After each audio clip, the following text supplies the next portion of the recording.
Hello, I'm Vidya, your tutor.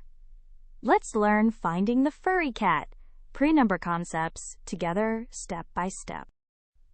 Before we count, let's learn position and comparing words, big and small, more and less, by finding the furry cat. We compare things with words, big or small, more or less, tall or short, heavy or light. Position words tell us where things are, inside or outside, above or below, near or far. Great for finding a hidden cat.